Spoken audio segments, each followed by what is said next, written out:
അബ്ദാലി പാകിസ്ഥാൻ ഇന്നലെ പരീക്ഷിച്ച surface to surface ballistic മിസൈലാണ്.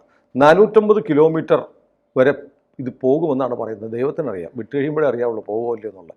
ഏതായാലും എനിക്ക് അത് ശ്രദ്ധേയമായിട്ട് തോന്നിയത്, ഈ മിസൈൽ പരീക്ഷണത്തെക്കുറിച്ച് പതിവ് പോലെ പാകിസ്ഥാൻ ഇന്ത്യ അറിയിച്ചിരുന്നു, ഞങ്ങളിങ്ങനെ മിസൈൽ പരീക്ഷണം നടത്തുന്നുണ്ട്. പക്ഷേ ഈ പരീക്ഷണത്തിന് അവരൊരു പേരിട്ടിരുന്നു, എക്സർസൈസ് ഇൻഡസ്. അങ്ങനൊരു ആ പേരാണ് എനിക്ക് സ്ട്രൈക്ക് ചെയ്തത്. നമ്മൾ സിന്ധു നദീജല കരാർ, ഇൻഡസ് കരാർ നമ്മൾ റദ്ദാക്കി പാകിസ്ഥാൻ വല്ലാതെ വിഷമിച്ചിരിക്കുന്നു. പാകിസ്ഥാൻ പ്രതിരോധ മന്ത്രി പറയുന്നു, ഈ നദീജലത്തിന് തടസ്സമുണ്ടാക്കുമാറ് നമ്മൾ സിന്ധു നദിയിലോ ചെനാബിലോ എവിടെയെങ്കിലും നമ്മൾ ഡാം നിർമ്മിച്ചാൽ പാകിസ്ഥാൻ വന്നത് തകർക്കും എന്നൊരു വെല്ലുവിളി ഇന്നലെ ഉയർത്തി. അപ്പോൾ വല്ലാതെ പാകിസ്ഥാനെ ഈ സിന്ധു നദീജല കരാറിൽ നിന്ന് നമ്മൾ പിന്മാറിയത് ഭയപ്പെടുത്തുന്നുണ്ട്, ആശങ്കപ്പെടുത്തുന്നുണ്ട് എന്നതിൻ്റെ ഭാഗമായിട്ടാണ് ഒരു പുതിയ മിസൈൽ പരീക്ഷണം നടത്തിയപ്പോൾ എക്സർസൈസ് ഇൻഡസ് ഡ്രിൽ എന്ന് പറഞ്ഞ് അതിന് പേരിട്ടിരിക്കുന്നത്. അപ്പോൾ വല്ലാതെ പാകിസ്ഥാനെ ഉലച്ചിട്ടുണ്ട് ഇന്ത്യയുടെ ആയുധം കൊണ്ടല്ലാത്ത യുദ്ധം, അല്ലേ? വെള്ളവും രക്തവും ഒന്നിച്ചൊഴുകില്ല എന്ന് മോദി പറഞ്ഞിട്ടുണ്ട്, യോഗി ആവർത്തിച്ച് പറഞ്ഞിട്ടുണ്ട്. അവിടെ ബിലാവൽ ഭൂട്ടോ പറഞ്ഞു, ഒന്നുകിൽ അവരുടെ രക്തം അല്ലെങ്കിൽ നമ്മുടെ വെള്ളം എന്ന് അയാളും പറഞ്ഞിരുന്നു അവിടെ. അപ്പോൾ ഇത് സൂമിയാനി എന്ന് പറഞ്ഞ മലനിരകളിലാണ് ഈ പരീക്ഷണം നടന്നത് എന്ന് പറയുന്നു. ഇത് അവരുടെ അവകാശവാദമാണ്, അല്ലാതെ ഒരു മിസൈൽ പൊട്ടിയതിന് തെളിവൊന്നും ആരുടെയും കയ്യിലില്ല. സാധാരണ ഈ നോർത്ത് കൊറിയയിലൊക്കെ പരീക്ഷിക്കുമ്പോൾ അമേരിക്കയ്ക്ക് ഇതിൻ്റെ തെളിവൊക്കെ കിട്ടും. ഇത് ഇവരിങ്ങനെ ചെയ്തു എന്നൊക്കെ പറയുന്നുണ്ട്. അപ്പോൾ ഓപ്പറേഷണൽ യൂസർ ട്രയൽ എന്ന് പറഞ്ഞിരുന്നു. Army strategic forces command ASFC ആണ് ചെയ്തതെന്ന് പറയുന്നുണ്ട്. പിന്നെ പാകിസ്ഥാൻ്റെ ഈ ആണവ പേലോഡ് ഉണ്ടല്ലോ, സ്ഫോടകം, ആയുധം, അത് ലോഡ് ചെയ്യുന്ന മിസൈലുകളിലൊന്നാണിത്. അപ്പോൾ പേടിപ്പിക്കാൻ വേണ്ടിയിട്ടാണ് ഞങ്ങൾ ആണ് ബോംബ് ഇതിൽ ഫിറ്റ് ചെയ്തിട്ടായിരിക്കും വിടുന്നത് എന്നൊക്കെ പറയാനും വേണ്ടി ശാസ്ത്രജ്ഞന്മാരും എഞ്ചിനീയർമാരും ഒക്കെ സന്നിഹിതരായിരുന്നു, പട്ടാളക്കാർക്ക് പുറമെ, പട്ടാള മേധാവികൾക്ക് പുറമെ. പക്ഷേ ഇത് മിസൈൽ ഇവർ ഇങ്ങനെ ചെയ്തു കഴിഞ്ഞപ്പോൾ നമ്മുടെ പട്ടാളത്തിൻ്റെ ഒരു പ്രസ്താവന വന്നിട്ടുണ്ട്.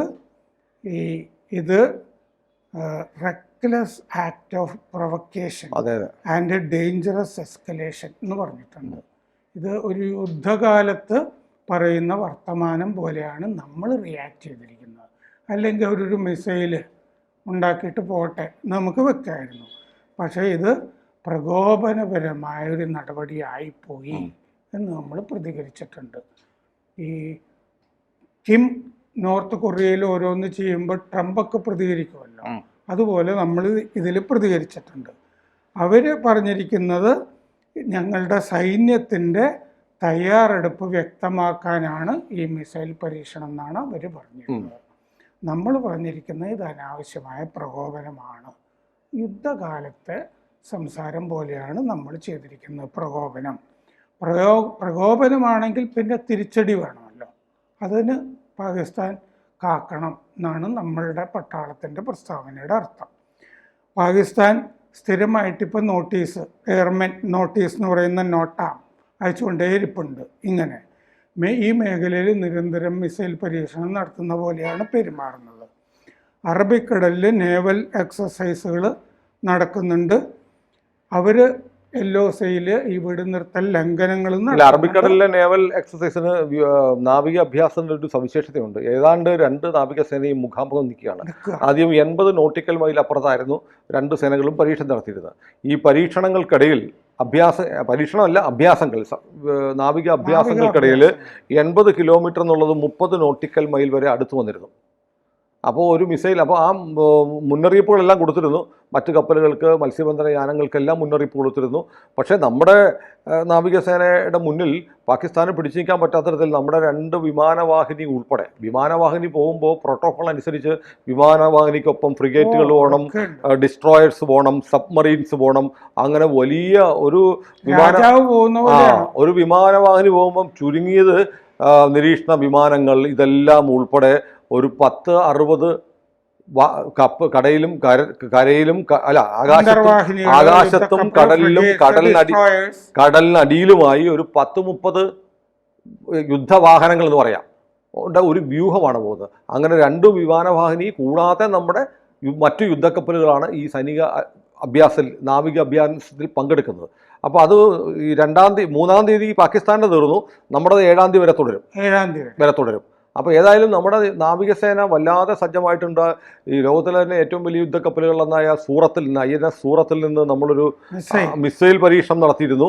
ഇതൊക്കെ വല്ലാതെ പാകിസ്ഥാനെ ഉലയ്ക്കുന്നുണ്ട്. കാരണം ഈ ചില സൂചനകൾ കിട്ടുന്നതനുസരിച്ച് ചില ഡിഫൻസ് സൈറ്റുകളിലൊക്കെ ഞാൻ വായിച്ചത് ഇത്തവണ പാകിസ്ഥാൻ പ്രതീക്ഷിക്കുന്ന അതിർത്തി വഴിയുള്ള നമ്മുടെ ഒരു ആക്രമണം ഉണ്ടാകുന്ന അതിർത്തി ഗ്രാമമൊക്കെ ഒഴിപ്പിച്ചു, അവിടെ കുഴിബോംബുകൾ പാകി ഇതൊക്കെ ചെയ്തു. അതിർത്തി ക്യാമ്പുകളിൽ നിന്ന് തീവ്രവാദി പരിശീലനം കിട്ടിയ ആളുകളെ മാറ്റി ഇതൊക്കെ ചെയ്തു. പക്ഷേ പല ഡിഫൻസ് സൈറ്റുകളും പറയുന്നത് ഇന്ത്യ ഇത്തവണ ആക്രമിക്കാൻ പോകുന്നത്, ഇന്ത്യ ആക്രമിച്ചാൽ അത് ഒരു നാവിക ആക്രമണമായിരിക്കാനുള്ള എല്ലാ സാധ്യതകളുണ്ട്. പാകിസ്ഥാൻ്റെ നേവിയെ ഇനി തലപൊക്കാനാവാത്ത വിധം ഒരുപക്ഷെ ഇന്ത്യ അടിച്ച് തകർത്തേക്കുമെന്നാണ് പലയിടത്തും വായിക്കാൻ കഴിയുന്നത്.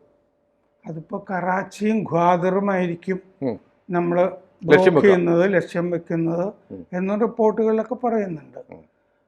എന്തായാലും വലിയ ചില മർമ്മപ്രധാനമായ കേന്ദ്രങ്ങൾ, കാരണം അത് പട്ടാളത്തിനെ ഏൽപ്പിച്ചിട്ടുണ്ടല്ലോ, നിങ്ങൾക്ക് ലക്ഷ്യം എന്താണെന്ന് വെച്ചാൽ സ്വീകരിക്കാം. അല്ല, ഇതിന് മാത്രമല്ല എന്തൊക്കെയോ ഉടനെ സംഭവിക്കാനുണ്ടെന്നതിൻ്റെ ചില സൂചനകൾ ഉണ്ടായിരുന്നു. കാരണം 5 ദിവസത്തെ പര്യടനത്തിന് വേണ്ടി രാഷ്ട്രപതി ദ്രൗപദി മുർമു ഹിമാചലിൽ പോകാനിരുന്നതാണ്. അത് ക്യാൻസൽ ചെയ്തു.